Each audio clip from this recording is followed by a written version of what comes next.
up, everybody? I go by the name of Sly. And I'm Cardi at the Dawn.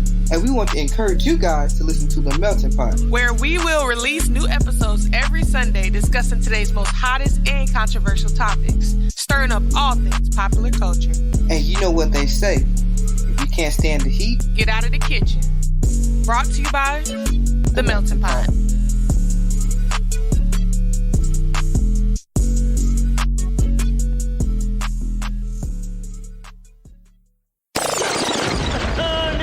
Why the Melting Pot think they all that, though? Period. Okay.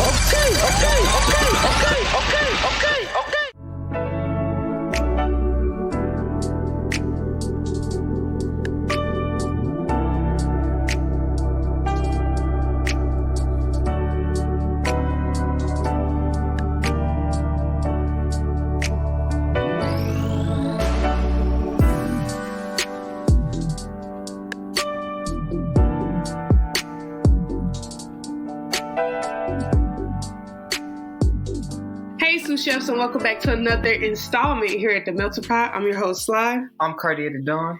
And today we're talking all things CBD products, spirituality, activism, and feminism. And we have a special group of ladies that we found particularly interesting. We've just been seeing a whole bunch of takeover media with the Sisters of the Valley. And we're going to let them introduce themselves and tell us a little bit more of why they are so interesting. Really? I'm not sure we think we're so interesting, but thank you. That was lovely intro. I'm Sister Kate, and I'm the founder of Sisters of the Valley. And I'm Sister Maria. I've come from New Zealand to join the California Sisterhood. Oh, all the way from New Zealand? Yeah. Oh, how was your home life in New Zealand?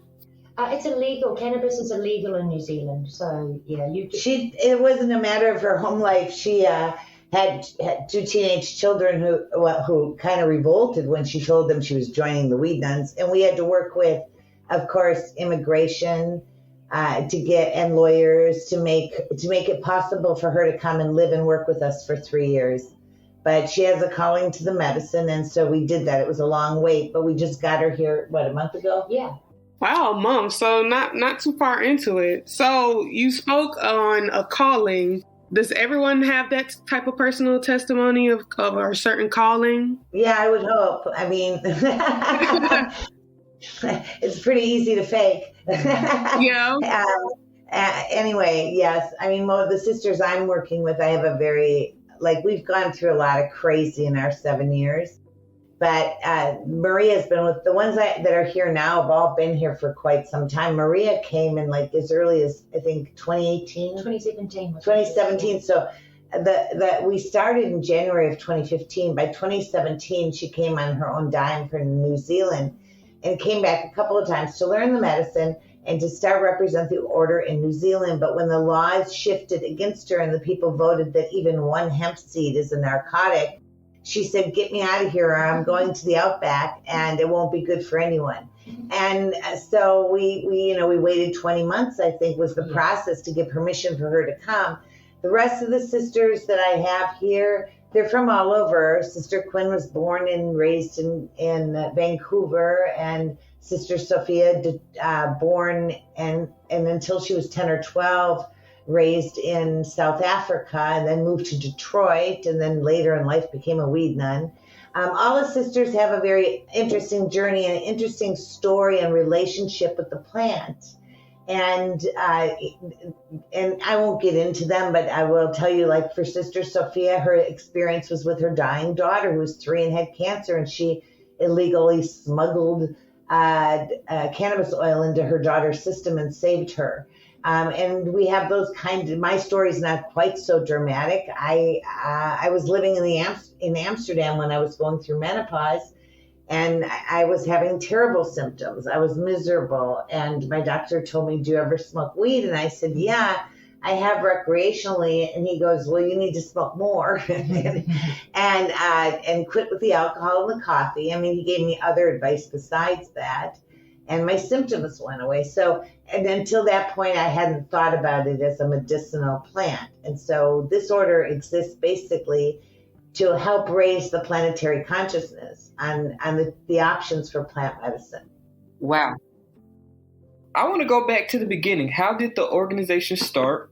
And then you, Sister Kate, you said that you founded the organization. So where did you get the idea from? There were a couple of moments, catalytic moments for me. I was already growing cannabis. When I came to California, my brother and I, the law had just changed to allow us to form a collective, a nonprofit, and deliver cannabis to dying patients. So it started there. The nun in me started to sprout there when I was delivering cannabis to dying patients. And I had to form a board of directors with a doctor and a lawyer, and I would have got a cop on the board if I could have. But basically, it was very, very quiet, very closed group. And I did that, and I was only dealing with dying patients. And then along the way, the Occupy movement was born, and I, on sort of a dare, went to the first Occupy event as sister in a nun outfit. It was the day Michelle Obama tried to talk to Congress about how unhealthy our children's meals are. And a week later, they filibustered and declared pizza a vegetable. And they did. And I was so outraged for Michelle Obama. I was so offended that they did that to her when she was addressing a very serious subject. So when Congress declared pizza a vegetable, I declared myself a nun. And I went to the Occupy. For the next 4 years, I was trooping around. The whole time Trump was in office, I guess that came later. I'm not sure. I think it was all the Wall Street stuff. It was yes, it was all about the Occupy movement then. So there was 4 years where I was out with Occupy after the banking crisis.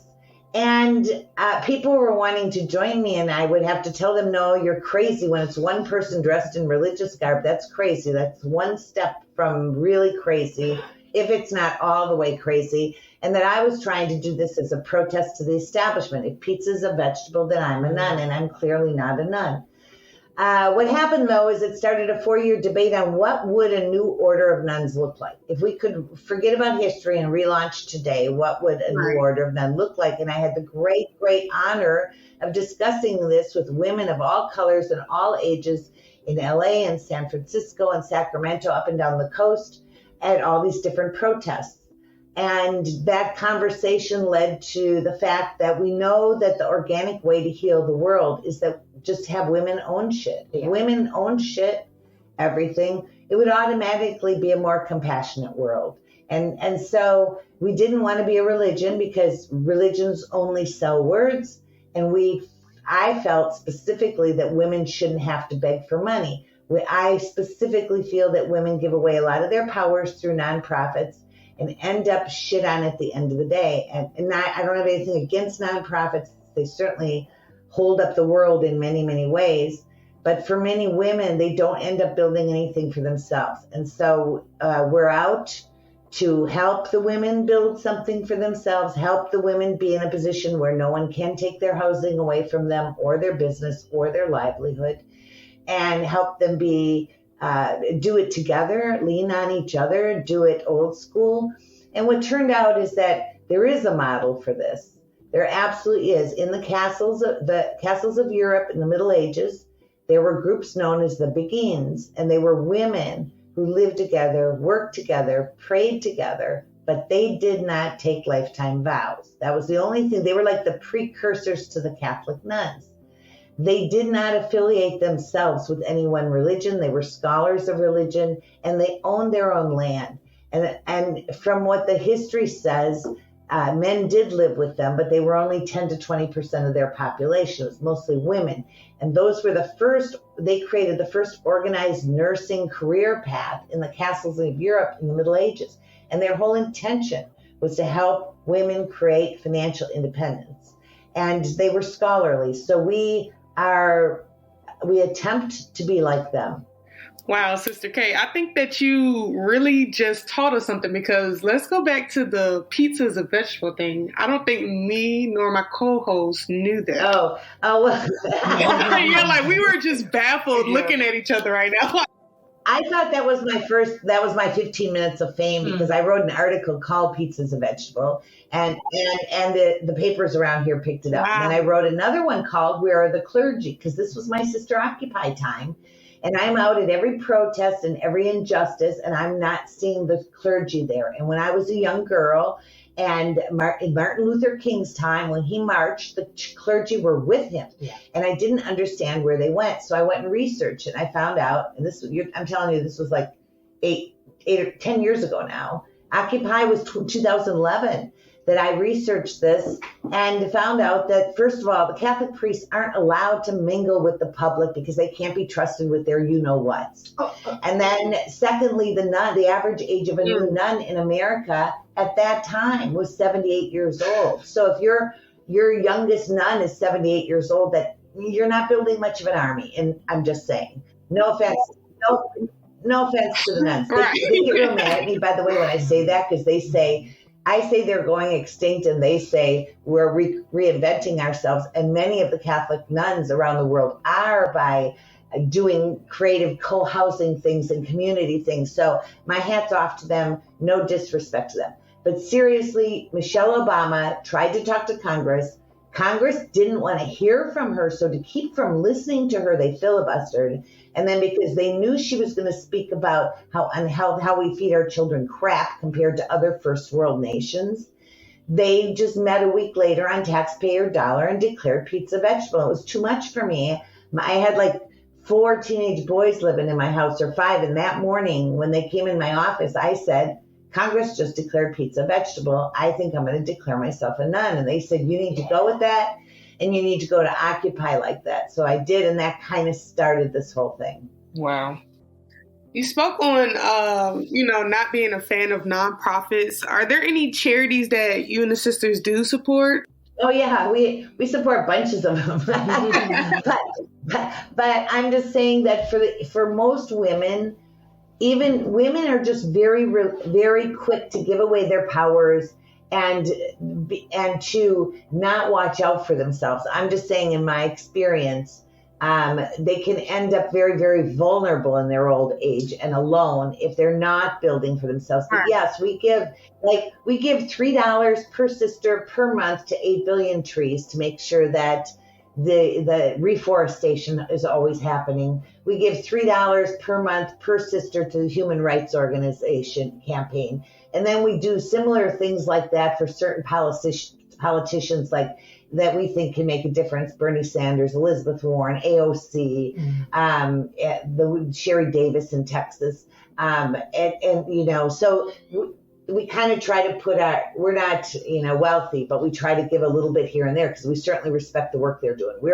We give a little bit more probably to the Hemp Industry Association, which holds our DEA accountable whenever they want to bust a farmer who's taking hemp seeds to his pigs.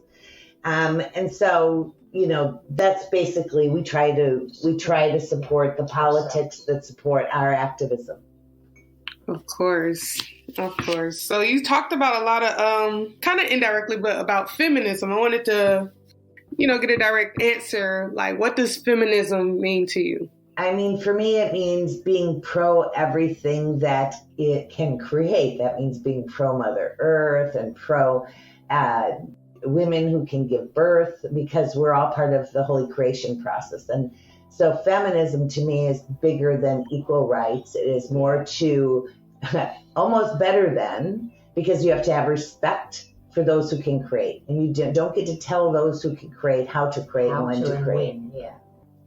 And I'm going to piggyback, but turn it a little bit. You mentioned that women can often lose their voice if they're not speaking up for what they believe in. So how does one join the sisterhood? I think maybe we skipped something that was kind of critical, and that is how we ended up making medicines, because I ended up being invited as Sister Occupy to a holy mountain retreat where 60 tribes from the West Coast, 60 Native American tribes from the West Coast gather for 4 days on a mountaintop to practice ancient traditions.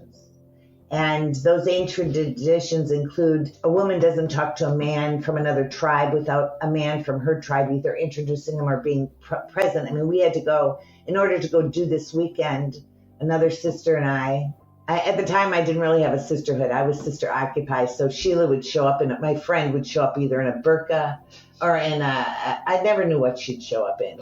And as a burqa, a biker, or a nun. It could be one of those. But anyway, she went with me, and we had to go to Fresno and meet with one of the elders for sort of a debriefing on this is what you're going to experience this weekend. These are the rules. And while I was up there, I got a chance to meet with very old, very wise women who've been on the planet for 90 years or longer and know all the ancient medicine recipes and secrets.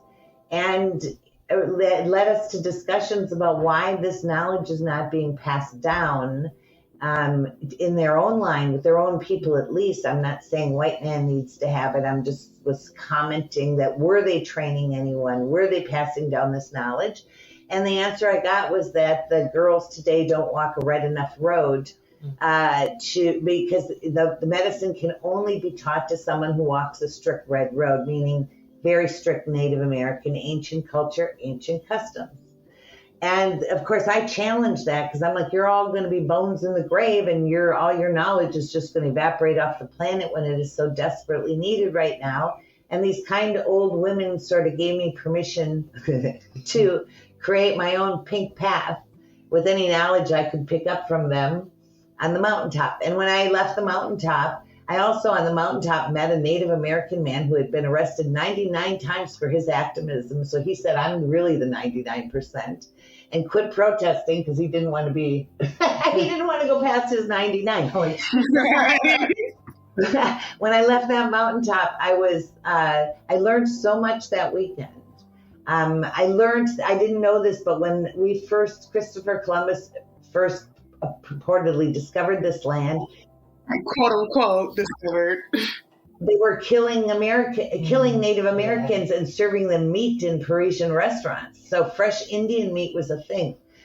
So I learned a lot while I had no idea. I learned they don't teach that in our history books. They definitely do not.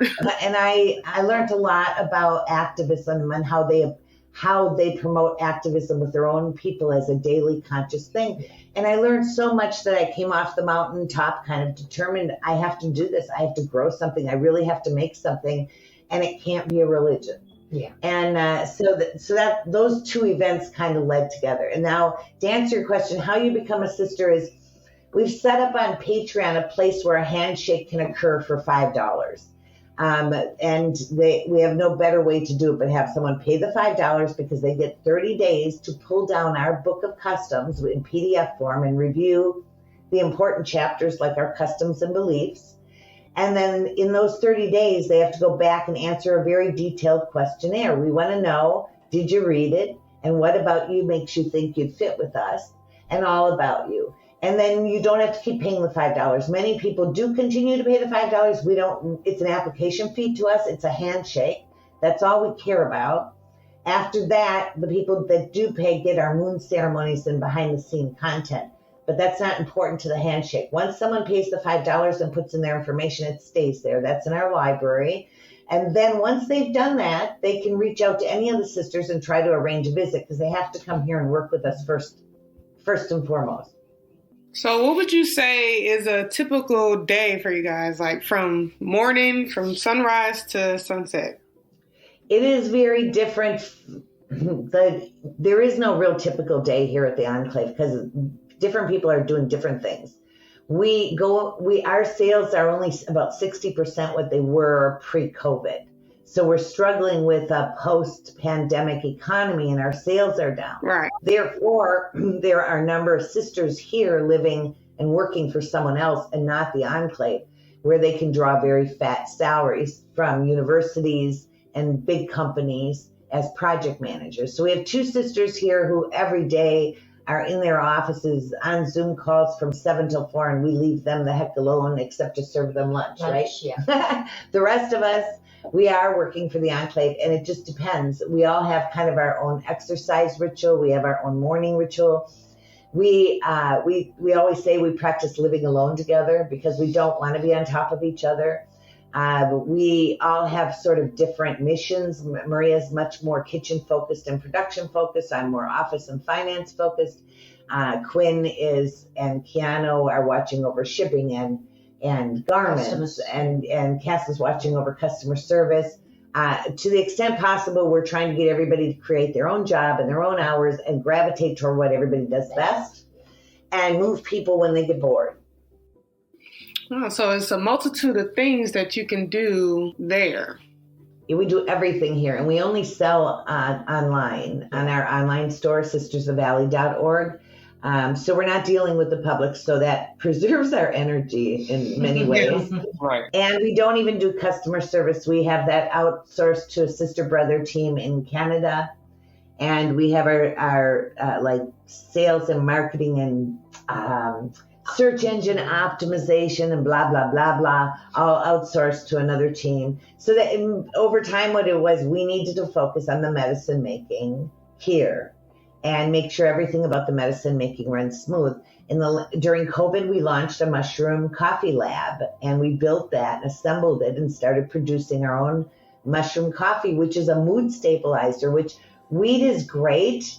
But if you are dealing with chronic anxiety, like things of a pandemic, you'd have to stay all the time, high all the time to get your anxiety handled. So right. we had an ex-Catholic nun who was with us for 2 years. And when the pandemic happened, like 2 months into it, she melted down and stole a car and ran away. So I said to the sisters, we still don't know where she is. I said to the sisters,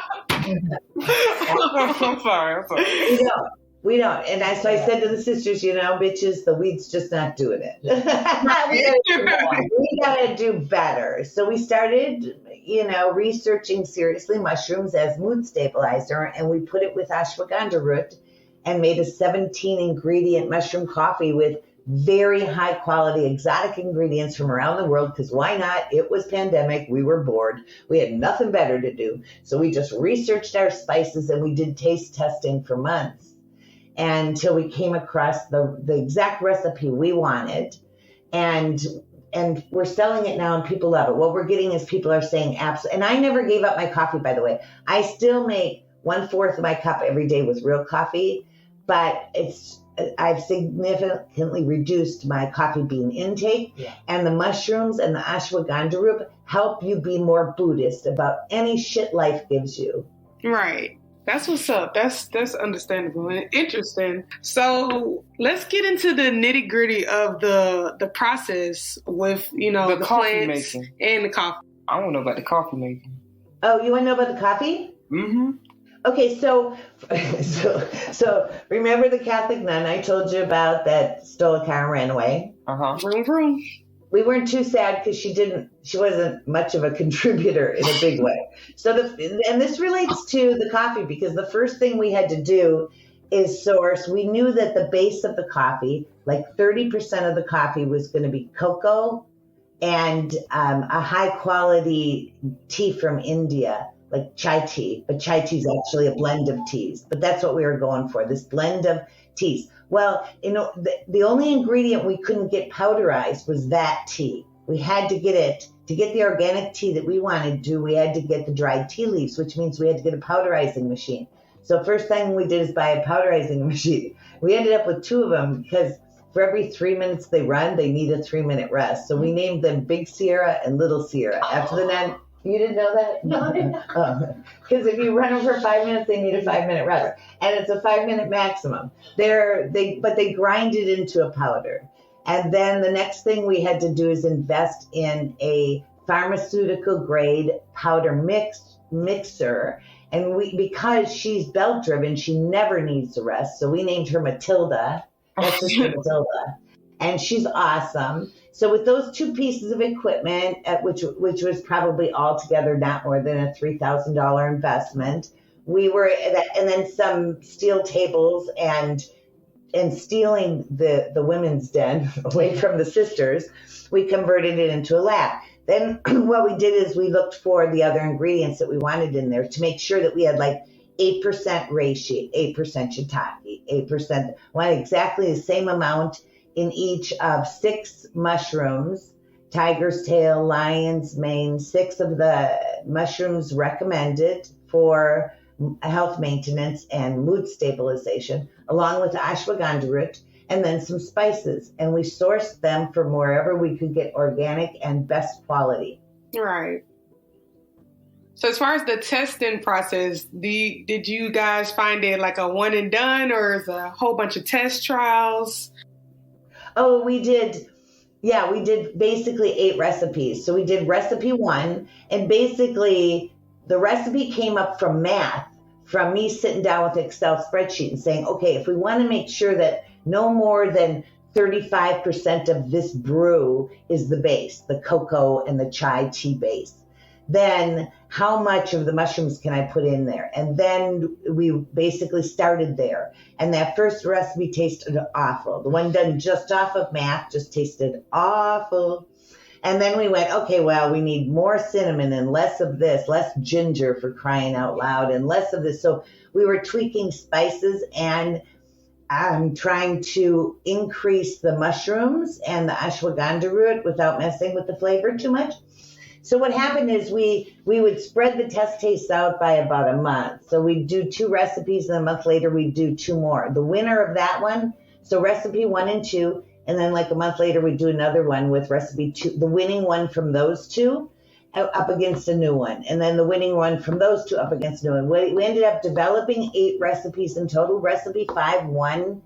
And we kept going to see if we can make it better, and we couldn't. It kept winning, even when we were trying to improve it. And that's basically how we did it.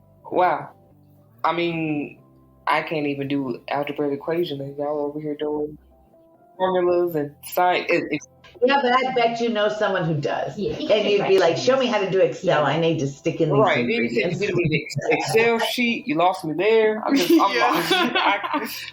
But I commend it because I couldn't do it. I just don't think a lot of people know how much, math and science goes into it. So, Oh, there does. And then, of course, we test everything at the lab so that we can prove to everybody that it's all clean and green, which that's like a $500 test to prove that there's no crap in it. Right. But and then you have to learn how to read test results, because if something fails, because recently we had a failure with our salve where our organic beeswax had a pesticide in it. And if we didn't do these annual tests where we spend a fortune and test everything, we wouldn't have known because it wasn't there last year. And suddenly the same supplier, same beeswax has stuff in it. And we're living in a very scary world. And I'm afraid anybody who's in the business of medicines or providing products to their patients is going to be spending a lot more on testing, because we're in scary times. Like, this stuff was not there 7 years ago. It wasn't there 6 years ago, 5 years ago. All of a sudden it showed up.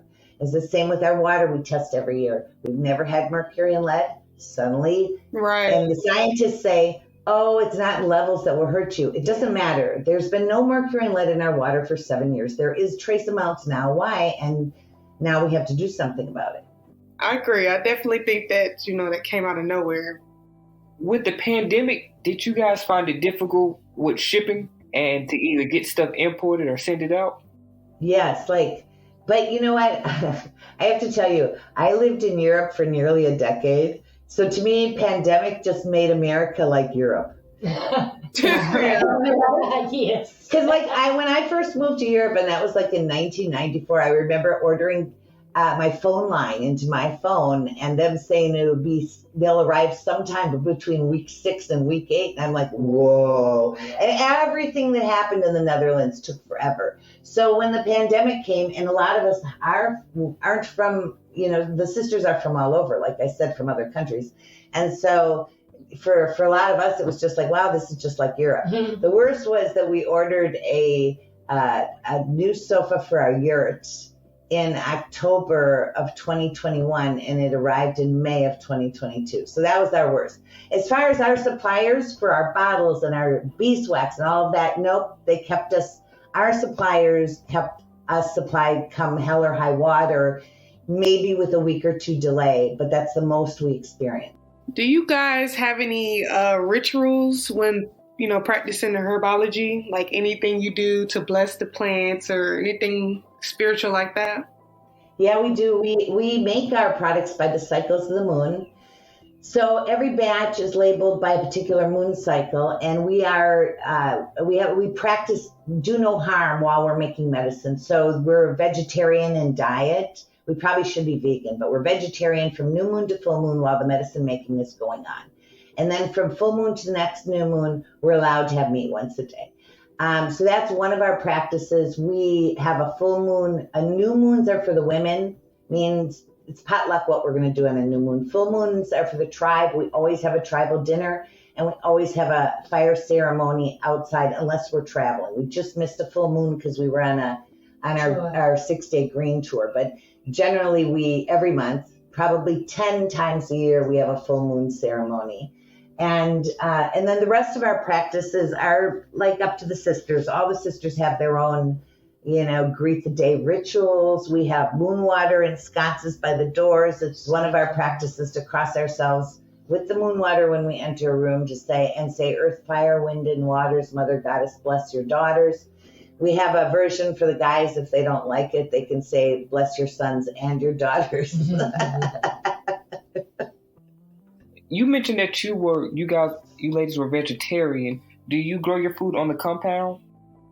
We are vegetarian 2 weeks a month. Oh, 2 weeks a month. Okay. And we try, but we're not as good at that as we are at medicine making. Let me just say that. We either get all kale or all carrots. I don't think we have a problem growing. It's a problem harvesting, because either I end up with a million gourds hanging around the fences and what the heck, or, the men are very focused on the hemp crop, and the sisters, many of us are more business from the business world than we are from the farm world. Right. So we're still trying to learn that. But we try. We try every season. We try. Well, we commend you for trying.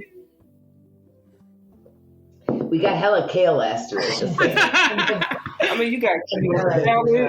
Kale is good to me. I know a lot of people, green it's not smoothie. Their go-to. It's a lot to do. Kale. Yeah, it was great. Yeah. Nothing like a variety, though. Yeah. But, so I know you guys aren't too heavy on religion, but do you guys believe that the work you're doing in your community is appealing to the newer generation, the younger generation? And how so? Yeah, for sure. I would hope. The most fun thing about this for me, this whole order, is the young people who've had no religious indoctrination. And I was raised Catholic family, Midwest, Catholic grade school, big fight because my brothers had to go to Catholic high school and I didn't want to go to Catholic high school. I wanted to go to the new public school. So, and that was like a trauma to the Catholic family. And so for me, I was just steeped in it. So to be with these young girls some of them have never even been to church a day in their lives, it's funny. And I'll give you an example. The sisters take their own first name. And then after they've been with the order for 2 to 4 years, we bestow on them their second name. And that name is after someone famous in history that's an activist. So I was at a naming ceremony a couple years ago, and a new sister tells me that her sister name is going to be Evie. And I say, oh, how biblical. And she says, without batting an eye, I don't know about that. I got it from Pokemon. Oh, wow. So, isn't that joyful? Isn't that fun? I cracked up. At my age, not a lot of surprises in life. She made me almost spit out my ceremonial wine. We were at the altar when the conversation happened. And I just thought it was so funny. And it is refreshing, but what is also fun is we are spiritual beings on a physical walk here. So these young people want it, crave it, need it. And so they're very creative in bringing their interpretations, their readings, what they want to do, that, they'll show up with something that represents a tarot card that represents a period in their life dabbling with black magic that they want to offer to the fire. There's things that surprise me all the time in their reach for finding spirituality. And so they belong here. They have every right to be here. And we have to listen to what they want and try to give them what they need. You mentioned that there's a naming ceremony, and also mentioned that that's where they get their second name from. And you mentioned in the beginning about the handshake is the application. Yes. Is there a point where in the sisterhood where you take vows? Yes. And that is what makes us different from the Beguines. The Beguines did not take vows, but we are like them in the way that they allowed sisters to leave and come back. They weren't like, oh, you're with us or against us, and if you're not here every day with us, then we're shunning you. Yeah. Not like that at all. The Beguines were understood. People had their own missions. Some had to go out and do other things. Some had to go out and have children and be with a husband for a while, but they were always allowed to come back to the enclave. We want to be more like them. Sorry, I just got way off that. What did you just ask me? No, you're fine. What did I ask you? Oh, he asked about, does sister take vows? And Yes. you guys pray often? Yes. So we do take 6 vows. So what makes us more like the Catholic nuns then and less than the Beguines is that the Catholic nuns take vows. But my opinion of Saint Scholastica and the Catholic nuns is that she formed that when the Inquisition was beginning and where the Beguines were ending, where anyone who was independent of the Catholic Church was being destroyed. So I think Saint Scholastica came up with poor, cloistered, penniless, no property owning, no books, in order to survive. It was a survival mood, but she really was probably a Beguine or wanted to be a Beguine, but couldn't under the circumstances. But in any case, we take 6 vows, but we don't take a vow to a person or an organization. We make no oath of allegiance to any person or God. Imaginary God. Our vows are 6. We take a vow of service. It spells out the word solace. The acronym spells out the word solace. Oh, wow. Service, obedience, but the obedience is not to a person or an entity. It's obedience to organizing your lives by the cycles of the moon. The L is for living simply, the A is for activism, the C is for chastity, and the E is for ecology. Wow. Okay. Now, going back to chastity, if you look it up, there's like 6 definitions in the dictionary. We chose the one that suits the women, which is to dress and act modestly and humbly.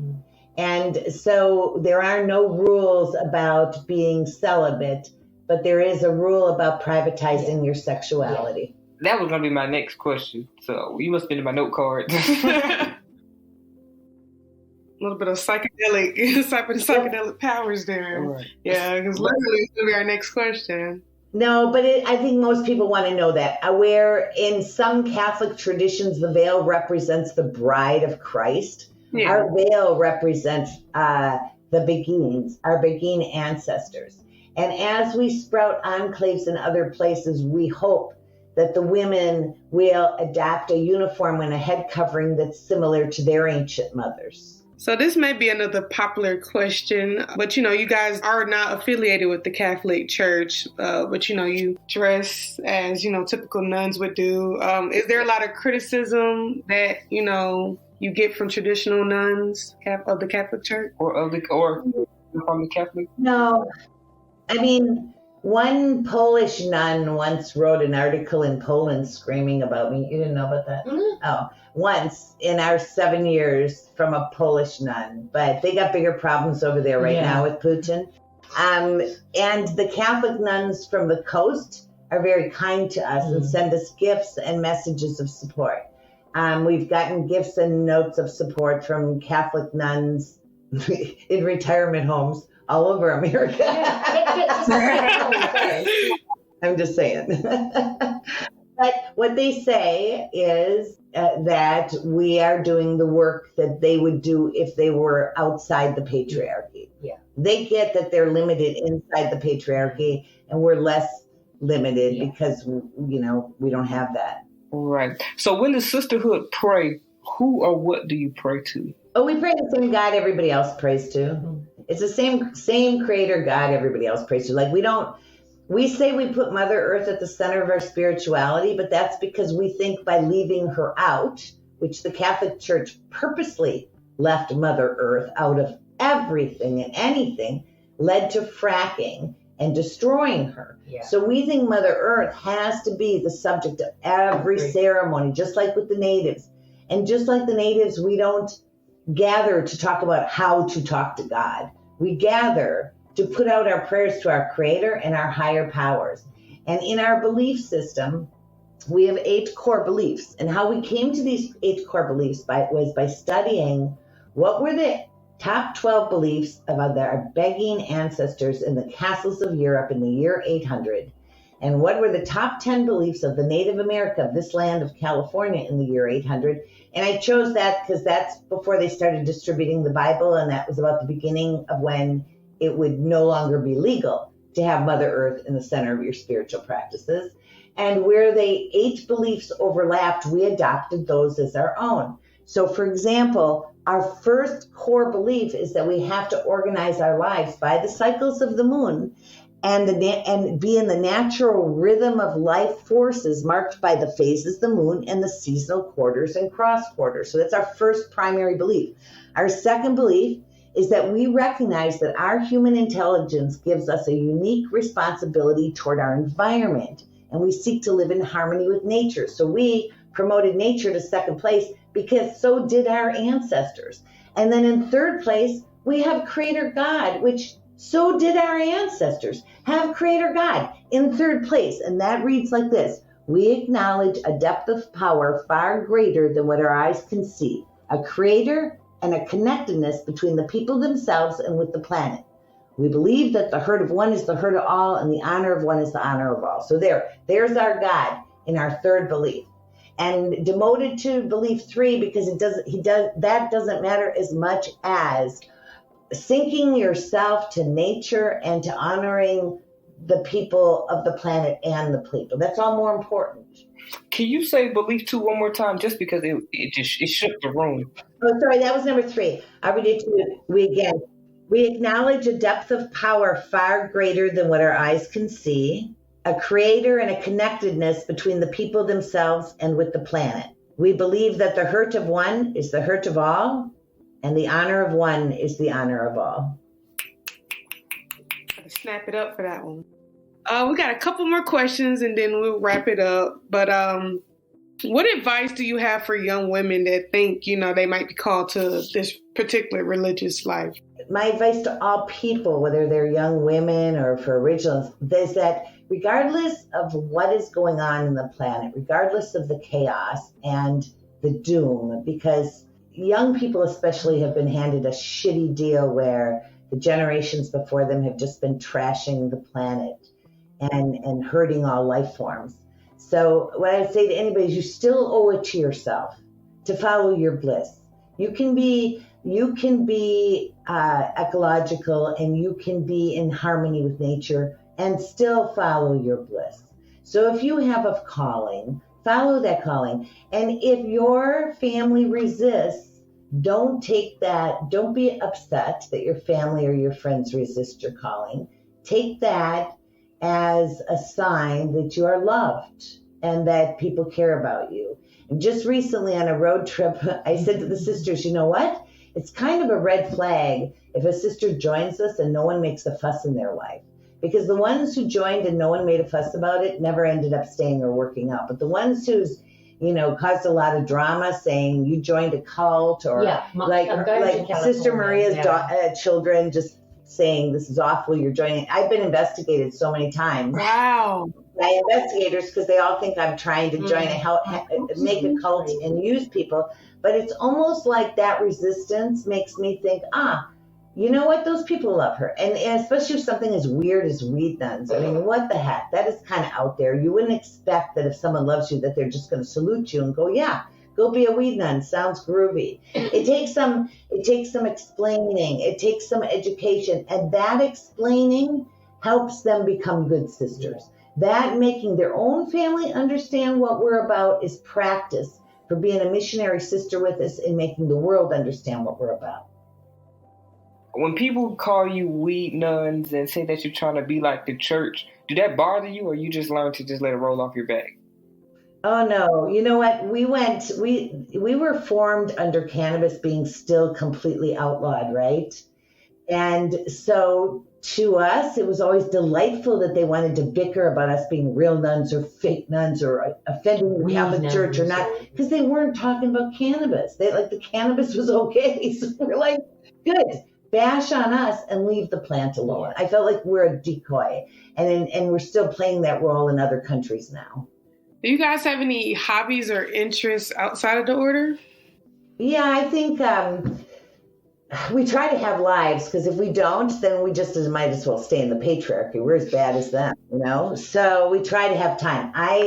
For example, I try to do morning and afternoon exercise every day, but not crazy stuff, bike rides and walks, and just to get away from my work and to break it up so I'm not working all the time. Some of us do ancestry. All of us play in our craft yards we get Barbie dolls that are found naked and forlorn at flea markets for 50 cents or $1, and we bring them home and we've built a craft yard around them, and we clean them up and give them purpose-driven lives, and then we give them uniforms, and we set them in environments where they're just like us. Yeah. They're like a miniature us. Miniature us. Yeah. And then we sell them, and we make memes out of them. And from our road trip, we were selling them. Then some of the sisters make mini bongs, and some make mini joints, and some make mini weed trays. And so more and more, some work on the houses, on remodeling, getting the pink out of old houses, doll houses, so that they have decent places to live and work. And so that's kind of a group passion project, that over there. But like I said, Sophia likes to do her yoga at night. I like to do my exercise in the morning. We're not connected that way. We have a really safe, quiet, humble environment. And the goal is to let the sisters weave that pattern of their day that suits them best. Wow. So you guys pretty much stay busy, whether it's through work or, your leisure activities. It's pretty cool. I'm learning piano. I ordered two banjos, but no one will pick them up. So I have a dilemma there. So I'm hoping the next sister doesn't mind learning the banjo. Well, then they have like a whole little musical set. They could join a band. Check some pots and pans, maybe drum a little bit. Yeah, we have drums. We have drums and tambourines. Mm-hmm. What else do we have? We have our singing bowls. Yeah, and we have the natives usually gift us some very interesting ancient instruments. Yeah. I don't know what you call two sticks that click together, but I'm sure they have a holy name for it. So do you guys have like talent shows and concerts, musicals, festivals? But we haven't done that yet. We talk about it, but frankly, life is just a lot of work. We haven't had time to do that because we have a whole shed where all the sisters' gowns and clothes that we refuse to get rid of, even though we know we will never wear them again. Right. So we've always said that one cool night we're going to do our own drag show or something. And I keep threatening them with it because otherwise, why are we holding on to all those gowns? No one else is going to wear them. I'd love to arrange a drag show for you, sister. Let me do it, please. See if we can get the brothers to play. Yeah. Well, I think that's all the questions we have. Is there anything you would like to, maybe ask us or anything else you would like to promote as far as, your organization? Yeah, I think I'd just like to say that we have 2 new products we're coming out with. One's based on the new science of CBD, where they've determined that if you want to fight infections and diabetes and other heart issues, you need some of the raw plant medicine with the cooked plant medicine. So we've got a new line of products coming out called CBD Plus that has the raw medicine with the cooked medicine. And we're also coming out with a pet line for animals that basically just has none of the essential oils or scents that might bother animals. And all of our products are on sistersvalley.org. And I think we've got a summer sale going on right now. Oh, cool. Be sure to check that out. Interested to try some of the products, maybe the coffee. I do have a follow-up question now. Yes. You mentioned earlier that the sales were down compared to pre-COVID. Why do you think that happened without everybody getting sick? Why do you think the sales didn't pick up? I thought they would have doubled. Because I think that we're still in a pandemic economy, and our products, even though a lot of people that buy our products buy them for pain and anxiety and serious medical conditions, they're not paid for by their insurance. So if people are tight and jobs are down and I don't know, we're still feeling the post-pandemic economy. Maybe not everybody is, but we certainly are. What do you think the future is like? What's in the future plans? For us, or do you think I have a crystal ball?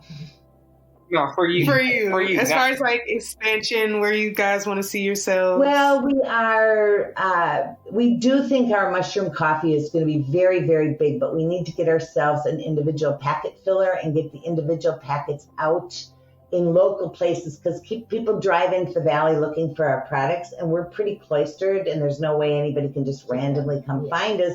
So we should have our mushroom.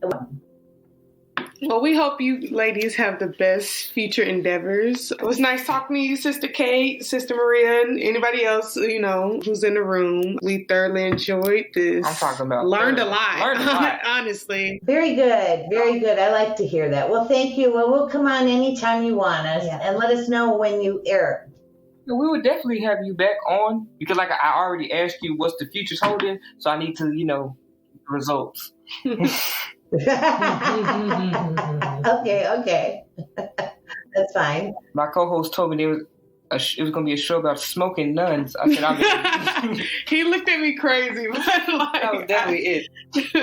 So, but it was definitely insightful. I learned a lot before I've already researched you guys, but it's always different hearing it live. So I'm still stuck on the pizza being a vegetable. Like, that might happen. Look it up, it's true. But we do thank you for all the support that you're doing towards feminism and towards activism and helping the community out. Thank you. And thank you for, hosting such a socially responsible podcast. Absolutely. Thank you, guys. Well, sous chefs, this has been another impactful, insightful, and exciting show here at The Melting Pot. I'm your host, Sly. I'm Cartier the Dawn. And this has been The Melting Pot. Be sure to follow us on Instagram at The Real Melting Pot. That's THEE Real Melting Pot. On Twitter at The Melting Pot 16. And on YouTube at The Melting Pot Podcast. And you can follow our lovely guest at sistersthevalley.org.